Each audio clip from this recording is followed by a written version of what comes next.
저는 잘하고 싶었습니다. 동료 시민들의 삶이 조금이나마 나아지게 하고 싶었습니다. 특히 서민과 약자의 편에 서고 싶었습니다. 그리고 이 나라의 미래를 대비하고 싶었습니다. 앞으로 제가 뭘 하든 그 일을 마칠 때 제가 똑같이 말할 수 있었으면 좋겠습니다. 고백하건대 저는 여러분과 함께 일할 수 있어서 참 좋았습니다. 행운을 빕니다.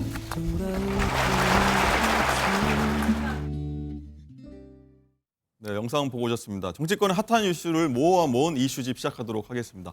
저희 프레스룸 라이브의 뉴스 핵심 관계자분들입니다. 이동석 전 행정관, 이승훈 부위원장, 이고은 변호사, 그리고 MBN 장가희 기자 나오셨습니다. 어서 오십시오. 안녕하세요. 안녕하세요. 자, 영상 보셔서 어떤 얘기 할지는 아시겠지만 국민의힘이 어제 내년 총선 사령탑 비대위원장에 한동훈 법무부 전 장관을 지명했는데, 장가희 기자, 어제 저희가 방송 중간에 속보 떠갖고 얘기를 좀 나누긴 했는데 다 못 나눴어요. 그 이후에 엄청나게 많은 일들이 벌어졌잖아요. 한번 정리 좀 해볼까요? 맞습니다. 어제 오전 10시 50분에 한동훈 장관이 국민의힘 비대위원장을 수락했다, 이렇게 속보가 떴습니다. 김기현 대표가 사퇴한 지 8일 만인데요.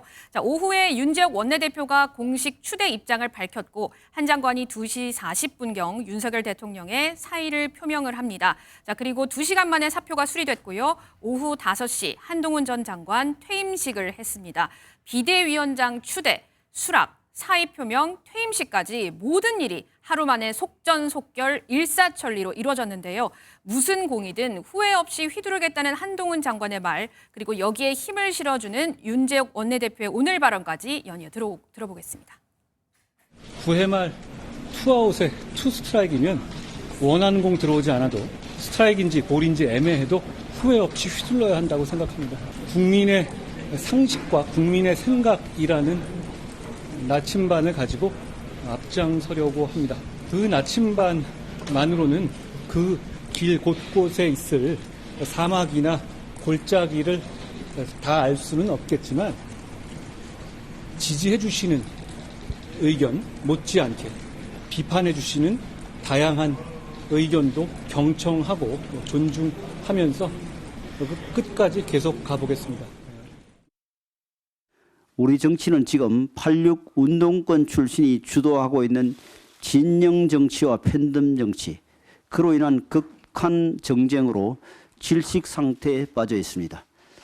한동훈 후보는 젊음과 새로움으로 우리 정치에서 수십 년 군림해온 운동권 정치를 물리치고 탈진영 정치, 탈팬덤 정치 시대를 열 잠재력을 가지고 있는 분입니다. 기존의 우리 당원과 보수층을 재결집시킬 수 있을 뿐만 아니라 청년층 및 중도층과도 공감대를 이룰 수 있는 분입니다. 한동훈 후보는 현재 차기 지도자 여론조사에서 여권 인사 중 1위로 나오고 있으며, 기성 정치인과 전혀 다른 참신한 은행으로 청년층과 중도층으로부터도 많은 지지를 받고 있습니다. 네, 한동훈 전 장관이죠. 비대위원장에 지명됐는데 9회 말 투아웃 투 스트라이크, 절체절명 위기 상황이다. 그리고 윤재욱 당 권한대행이죠. 거기에 대한 지지, 선임 배원까지 들어봤습니다. 자, 한 장관이 대타 홈런으로 이제 역전하겠다, 이런 강한 좀 포부가 있는 것 같은데, 이동석 행정관 각오 어떻게 들으셨어요? 각오가 없었다면 사실 저 자리에 오르지 않았겠죠. 저는 한동훈 장관이 진짜 절체절명 위기에 있는 국민의힘에 정말 구원투수로 등판할 수 있었다는 배경에는 본인의 각오가 남다르지 않나, 그렇게 생각을 합니다. 지금 보면은 국민의 생각, 나침판을 가지고 앞장서려고 한다. 아무것도 앞이 보이지 않지만 나는 그 역경을 뚫어내려고 한다. 이런 각오인데요. 제가 볼 때는 세상을 바꾼 인물은 노련한 정치인이 아닙니다. 예? 제가 볼 때는 열정적인 도전자라고 생각하는데요. 그 열정적인 도전자에 한동훈 전 장관이 앞장서지 않을까, 저는 그렇게 생각합니다. 네, 이동석 행정관 말처럼 이제 국민의힘 쪽에서는 이제 구원투수가 될 거다 기대가 많은데, 또 민주당 쪽에서는 회전 투수가 될 거다, 또 이렇게 깎아내리고 있더라고요. 이승훈 부위원장님.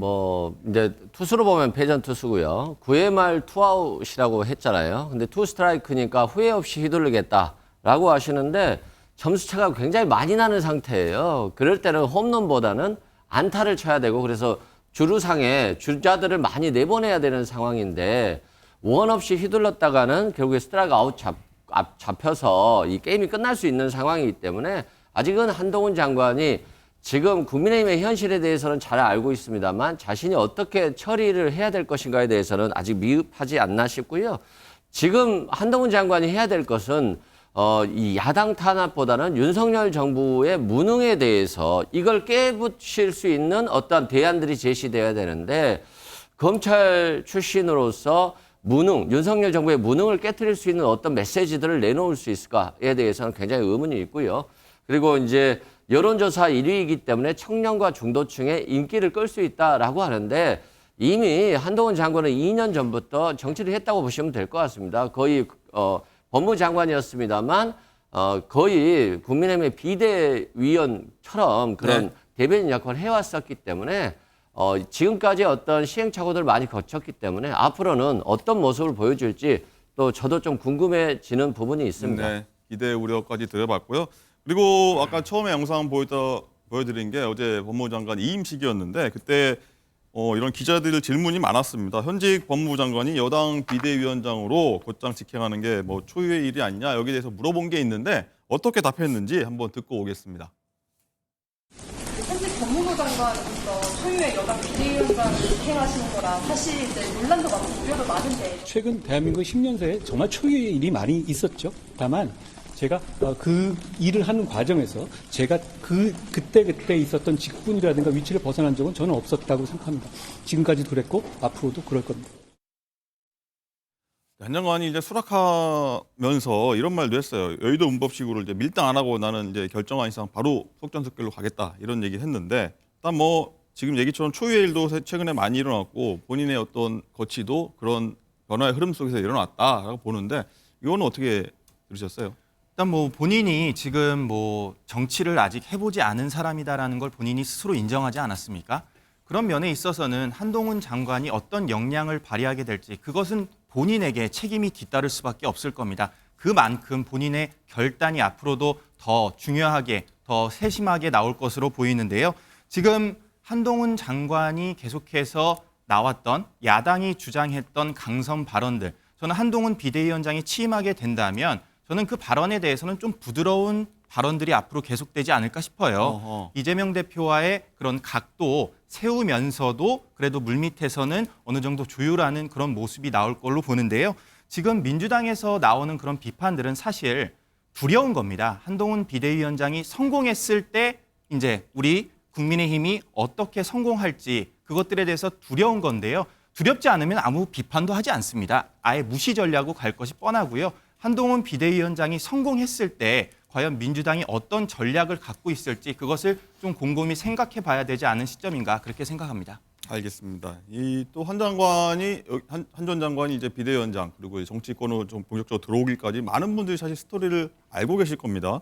이렇게 4차례 사실 연속 좌천당했던 검사가 스타 장관 그리고 여당의 총선을 이끄는 비대위원장 되기까지 스토리들이 많은데 저희가 지금까지의 과정을 영상으로 한번 담아봤는데 이거 보고 얘기 이어가도록 하겠습니다.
네, 저희가 한번 이제 지명된 날 두 번째 날이라서 한번 좀 재미나게 한번 구성을 해봤는데 어떻게 보셨는지 모르겠습니다. 자, 장가 기자, 일단은 영상에서 보셨다시피 윤석열 대통령하고 검찰실부터 사실 한 전 장관이 좀 인연을 많이 맺어왔어요. 네, 그렇습니다. 영상에서 확인하셨겠지만 굵직한 사건을 함께 수사를 많이 했습니다. 자, 그리고 윤 대통령의 당선 이후에 법무부 장관으로 처음 발탁이 되고 또 다음 주면 국민의힘 비상시국을 이끌 수장으로 올라서게 되는데요. 자, 한 장관은 윤 대통령과 나이 차이는 13살이 난다고 합니다. 그런데 한 장관이 만 22살에 소년급제를 했기 때문에 연수원 기수는 4기 차이밖에 나지 않는다고 해요. 네. 그래서 대통령과 좀 같이 수사도 하고 나이 차이도 얼마 안 나고 그래서 좀 친하게 지냈을 텐데 직언할 수 있겠느냐, 독립적으로 일을 추진할 수 있겠느냐 이런 우려도 나오고 있는데요. 이에 대한 한 전 장관의 말 들어보시겠습니다. 대통령이든 여당이든 정부든 모두 헌법과 법률의 범위 내에서 국민을 위해서 일하고 협력해야 하는 그런 기관입니다. 그런 기본을 저는 잘 알고 있고요. 이승훈 부위원장님 하실 말씀 많을 것 같은데 일단은 야당에서는 용산 아바타가 될 거라고 우려를 하고 한 전 장관은 누구도 나는 맹종한도 없다. 그럴 일 없다라고 일단 선을 딱 그었는데 과거 윤 총장, 윤석열 대통령 윤 총장 시절에도 뭐 맹종한 사이 아니다 이렇게 반박했었는데 어떻게 들으셨습니까? 일단 뭐 맹종하지 않는다, 아바타가 아니다라고 하고 있습니다만 벌써부터 김건희 특검에 대해서는 뭐 총선 이후로 미뤄야 된다, 또 악법이다 이런 얘기들을 하고 있기 때문에 윤석열 대통령이 거부권을 행사하리라고 하는 것, 그건 뭐 예상이 되고요. 다만 이 영상을 보니까 뭐 강남 8학군 뭐 엘리트 검사로 굉장히 느껴지거든요. 그런데 한동훈 장관이 만약에 비대위원장이 된다라고 한다면 국민의힘이 서민과 약자에게 손을 내밀어서 이들을 어떻게 감쌀 것인가, 그래서 이들의 표를 어떻게 가져올 것인가, 이건 굉장히 중요한 부분인데요. 네. 그런데 정부의 메시지는 부자 감세거든요. 예를 들어서 결혼이나 출산하면 3억 원까지는 세금을 물리지 않겠다라거나 또는 주식 양도세도 대주주 큰 손해 기준을 10억에서 50억으로 늘린다거나 이런 법인세도 깎아준다라거나 결국에는 부자 감세의 메시지만 계속 내고 있기 때문에 한동훈 장관이 메시지 전환을 통해서 서민과 약자와 함께 가야 되는데 이런 메시지들이 윤석열 정부의 경제정책과 맞추어 갈 수 있을지 좀 네. 의문이고요.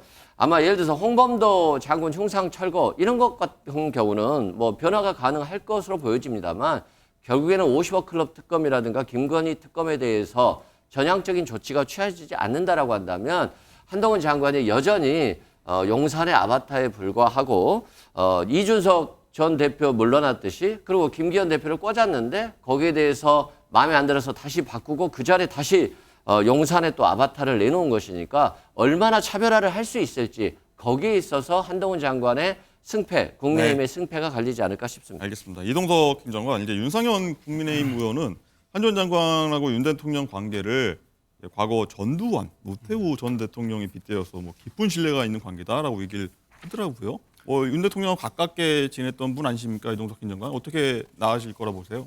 뭐 지금 뭐 가까이 지낸다는 건 사실 굉장히 좋은 효과를 불러올 수 있습니다. 네. 같이 어느 얘기할 거는 서로 얘기하고 뭐 보고할 건 보고하고 그리고 직언할 거는 직언을 하면서 그 효과는 저는 배가 이상으로 이렇게 뛰어날 것으로 보이는데요. 지금 한동훈 장관이 아바타다. 저는 그것에는 동의할 수 없습니다. 왜냐하면요. 아직 결론이 나지 않은 상황이에요. 예상을 전제로 하는 거기 때문에 저는 동의할 수 없고요. 앞으로 한동훈 비대위원장이 어떤 행보를 보일지 그걸 놓고 저희가 판단을 하면 될 것이지 지금부터 단정 지을 수는 없다고 생각합니다. 지금 민주당에서 사실 한동훈 탄핵론을 계속해서 꺼내지 않았습니까? 한동안. 네. 그것에 대해서 한동훈 장관이 이를 수행함에 있어서 불법적인 것도 저지르지 않았어요. 도덕적으로 한 것도 없습니다. 그렇기 때문에 한동훈 장관 탄핵이 무마된 걸로 알고 있는데요. 민주당에서 계속해서 이렇게 한동훈 장관을 공격하는 거는 오히려 한동훈 전 장관을 띄워주는 셈이다. 네. 저는 그렇게 생각하고요. 한동훈 장관의 거취에 대해서는 앞으로 저희가 천천히 생각해봐도 될 것으로 보입니다. 네, 얘기도 해볼게요. 한 전 장관 앞으로 산적한 과제가 정말 얘기 나온 것처럼 많은데 첫 시험대가 바로 이제 김건희 여사 특검법입니다. 이제 이동석 행정관 이거를 한 장관이 받을까요? 아니면 뭐 지금 보도되는 대로 총선 후에 특검을 받겠다 어떻게 결론을 낼 거라 보세요? 뭐 논의가 되는 시점에 따라서 다르겠지만 저는 총선 이후에 이 특검법이 뭐 논의가 될 것으로 저는 보고 있습니다. 다만 김건희 여사 특검법을 앞세워서 민주당이 김건희 특검 총선으로 이렇게 나가가려는 행보는 저는 적절치 않다고 보고요. 저는 한 가지만 말씀드리겠습니다. 도이치 주작 조카 사건은 이게 민주당 정권 검찰이 2년 넘게 털털 탈았던 네. 사건입니다. 그런데 아무것도 나오지 않았어요. 김건희 여사를 기소조차 못했습니다. 그런데 지금 와서 이렇게 한다는 건 국민들께서 어떻게 보실지 저는 한번 생각해 볼 시점이다 생각합니다.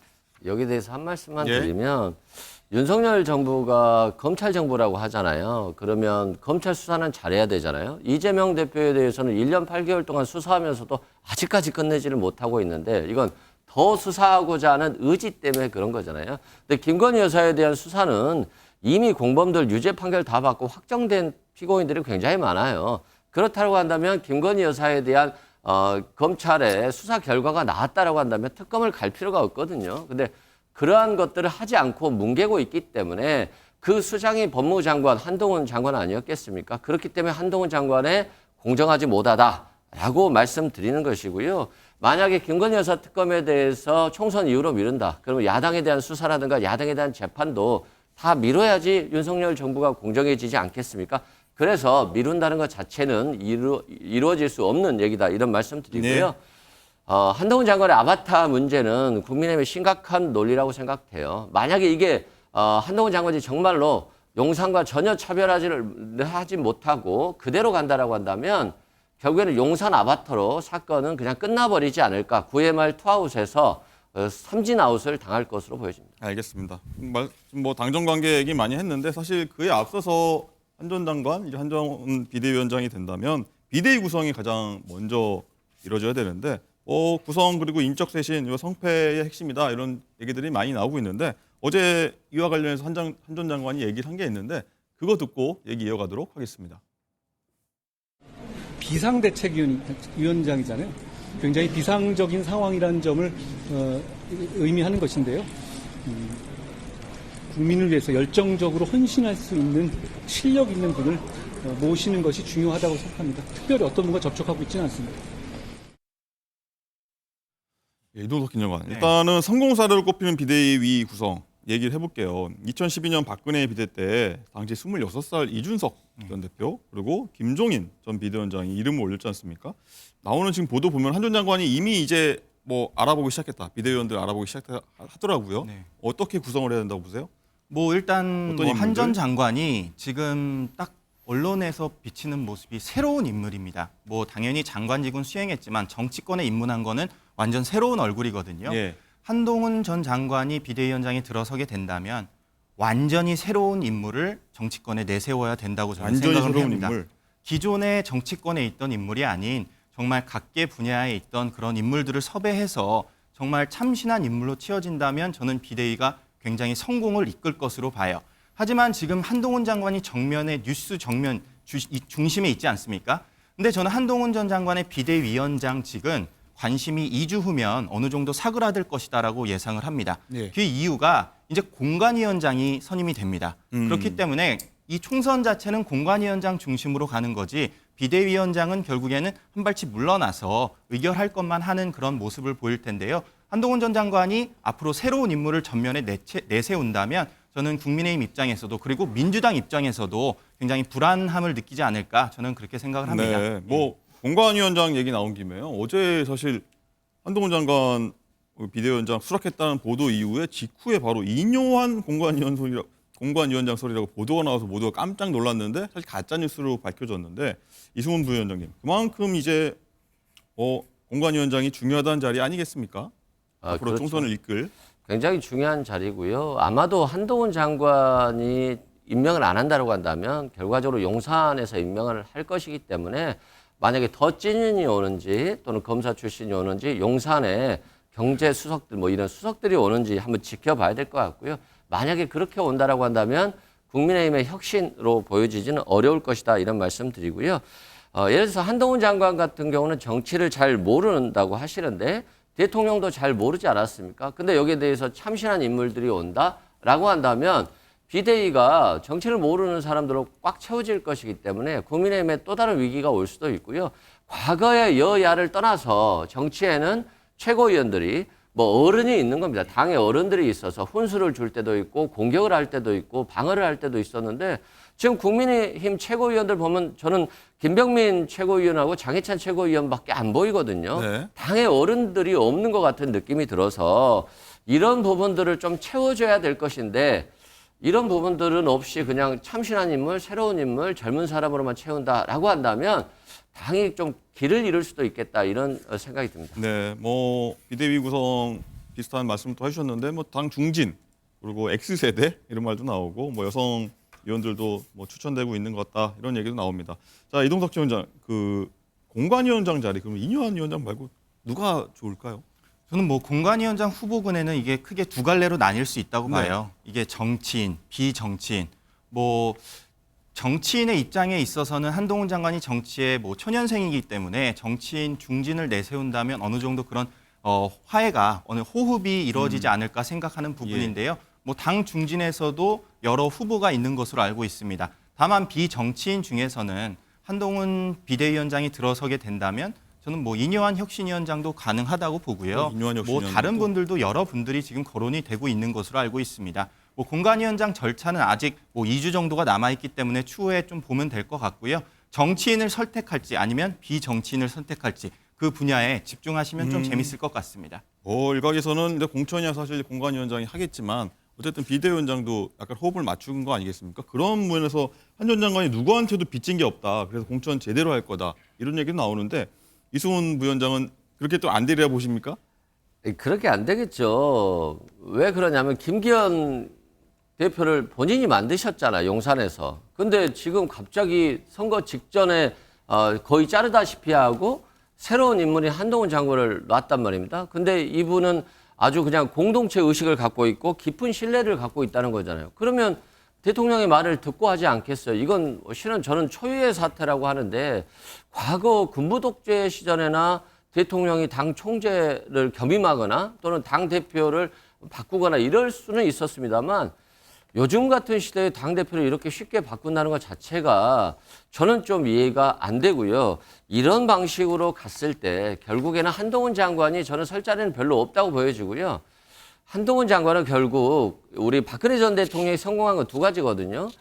우리 국민들에게 희망을 줬었고 서민과 약자와 함께 할 것으로 보여줬고 그게 믿겨졌는데 한동훈 장관이 강남 8학군 출신으로서 엘리트 어떤 검사가 갑자기 와서 서민을 얘기하고 약자를 얘기한다라고 하는 게 국민들에게 전혀 먹혀질 것 같은 느낌이 안 들어요. 네. 그런 측면에서 이런 모습들을 어떻게 잘 변화시켜 줄지는 좀 지켜봐야 될 대목인 것 같습니다. 뭐 국민 생각과 국민 상식에 나치판 대로 가겠다고 한 전 장관이 얘기했으니 한번 지켜보도록 하고요.